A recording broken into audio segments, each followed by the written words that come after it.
أعوذ بالله من الشيطان الرجيم بسم الله الرحمن الرحيم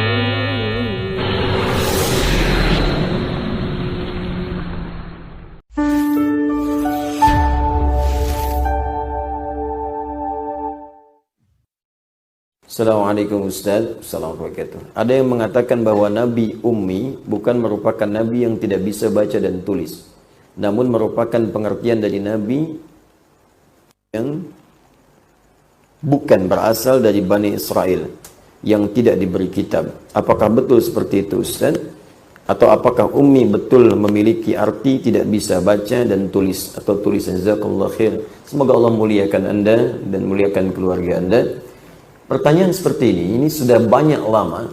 Ini warisan dari hal-hal syubhat-syubhat keraguan yang diresapkan oleh para orientalis di masa lalu.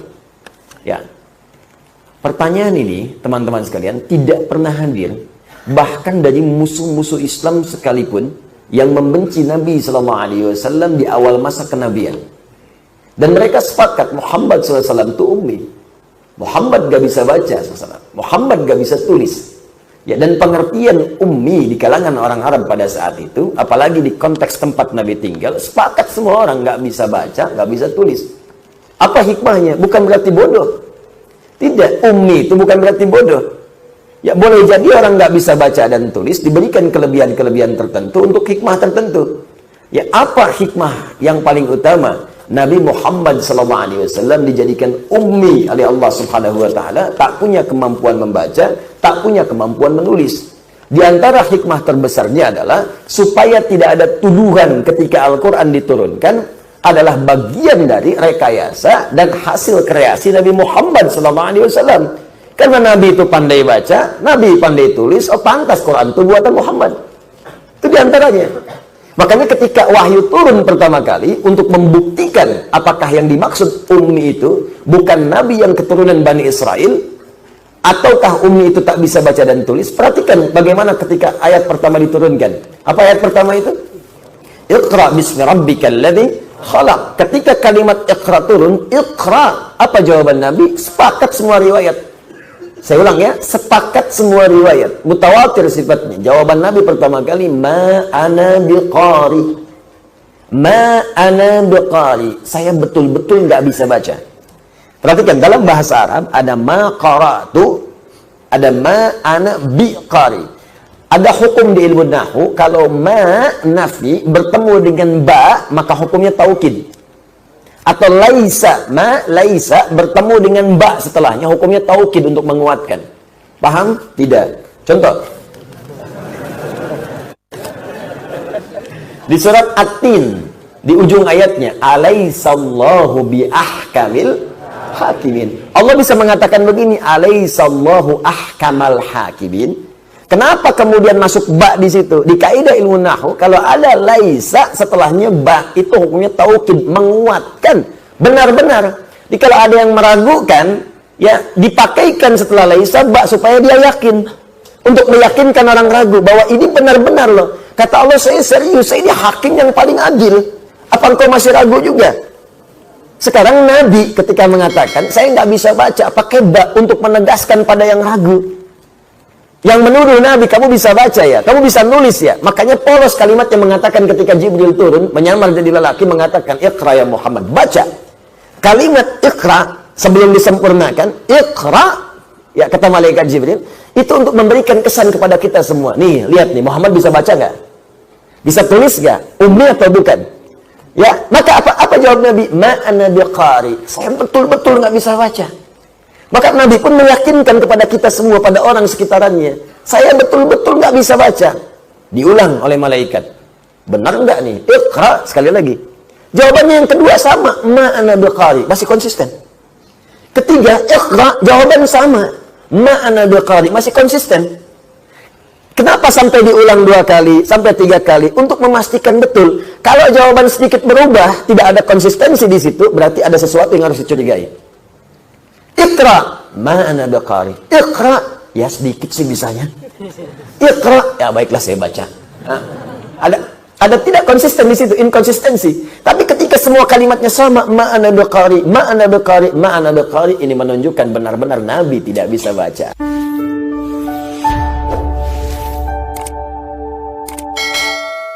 Nabi disepakati dengan sejarah yang benar berdasar dalil-dalil yang valid bahwa beliau itu ummi. Jadi kalau ada yang mengatakan ummi itu bukan itu, ummi itu sebetulnya bukan dari kalangan Bani Israel. Itu adalah racun pengantar untuk membuat kita ragu pada Al-Quran. Tidak akan selesai sampai di situ. Nanti ada kalimat setelahnya. Oh, ternyata Muhammad bisa nulis, Muhammad bisa baca. Maka muncullah kemudian itu Quran produk Muhammad. Karena produk butuh penyesuaian. Al-Quran produk sejarah. Karena produk sejarah mungkin berlaku pada hukum di masa lalu, tidak berlaku sekarang. Pernah dengar kalimat itu? Itulah kalimat-kalimat turunannya. Ya. Nanti kalau satu masa ingin belajar, nanti saya ajarkan. Saya belajar khatam setahun itu tentang Orientalism. Ya, setahun dengan tokoh-tokohnya dan sebagainya. Dan saat belajar, kemudian tokohnya masih hidup, itu biasanya kampus langsung mengundang tokohnya supaya langsung dilihatkan. Di pelajaran kita kemarin, pekan lalu, nih orangnya yang bicara nih. Gitu.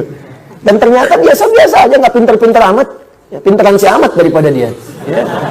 Benar, nggak pinter-pinter amat. Karena kenapa? Mereka kerjanya kerja kolektif. Kerja kolektif, kumpul bareng-bareng, ngeriset. Oh, ini di Quran ada gini, bagaimana cara membuat orang Islam ragu? Bikin bareng-bareng. Nah, kita kurang kerja kelompok itu masing-masing. Ya, bahkan mengelompok sendiri-sendiri. Pengajiannya kadang-kadang beda-beda. Setelah itu ribut sendiri. Ini nyalahkan ini, itu nyalahkan itu. Ya gimana kita bisa mengatasi persoalan yang kompleks kalau mengatasi diri sendiri aja belum mampu. Anda pengen nikah, ikuti orang lain, ngatur diri sendiri aja nggak bisa. Ya, Anda sekarang pengen bersatu, sementara diri sendiri merasa selalu benar. Ya bagaimana kemudian kita bisa mewujudkan hal yang kita impikan? Gitu. Jadi biasakan sekarang, coba riset. Nanti bulan depan saya coba akan adakan kebiasaan untuk meriset itu. Ada masalah apa? Selesaikan. Apa nih yang selalu disoal oleh orientalis? Ya, misal nih. Oh, saya tidak bisa mengakui hadis Nabi karena baru muncul 200 tahun setelah Nabinya wafat. Misal gitu kan? Misal. Nah, itu pernyataan bodoh yang keluar dari orang yang paling bodoh, ya. Ya, gampang. Menjawabnya gampang. Kalau ada orang berkata begitu, katakan, saya pun tidak mengakui Anda sebagai manusia. Karena Anda baru muncul jutaan tahun setelah Nabi Adam wafat. Siapa Anda? Dia katakan, saya kan punya nasab. Ada bapak saya, ada ibu saya, kakek saya, nenek saya, sampai terhubung ke Nabi Adam. Hadis pun punya nasab, disebut dengan sanad. Makanya ada silsilah. Anda mendapat hadis, baca dari kitabnya Al-Bukhari. Khairukum man ta'alamal Qur'ana wa 'allama. Imam Al-Bukhari nggak ujuk-ujuk langsung ada hadis karena nggak pernah ketemu Nabi. Maka diterima dari Hajjaj bin Minhal. Hajjaj bin Minhal menerima dari Syu'bah. Syu'bah menerima dari Alqamah bin Marthad. Alqamah bin Marthad menerima dari Sa'ad bin Ubaidah. Sa'ad bin Ubaidah menerima dari Utsman bin Affan dan Ali bin Abi Thalib. Keduanya menerima dari Rasulullah SAW. Semasa itu namanya sanad, Joni. Betul. Paham? Nah itu udah banyak muncul sebelumnya. Nah itu dijawab oleh kita sampai tuntas, sampai nanti nggak ada isu lagi itu di kemudian hari. Nah sekarang kalau Anda baca yang sekarang-sekarang, itu pertanyaan klasik yang sudah selesai. Cuman orang sekarang nggak belajar jawaban-jawaban orang masa lalu. Sehingga kadang-kadang cepat kaget, gampang kagum. Kagum, ini ikut-ikutan nggak sholat. Ikut-ikutan nggak puasa. Adhannya salah di masjid kosong, tempat ibadah lain adhan. Jadi ada sesuatu yang keliru di sini karena nggak pernah dijawab persoalan itu. Baca dulu, luaskan bacaan, luaskan. Nah, itu diantara satu persoalan. Nanti banyak Pak, banyak sekali. Ada yang nyoal Quran, nyoal hadis, nyoal Nabi paling banyak. Ada yang nyoal istrinya Nabi, nyoal Sayyidah Aisyah, dituduh begini, tuduh begitu, itu udah banyak dari dulu. Jadi yang sekarang telat gitu. Ya. Allah Taala alam. Bismillah.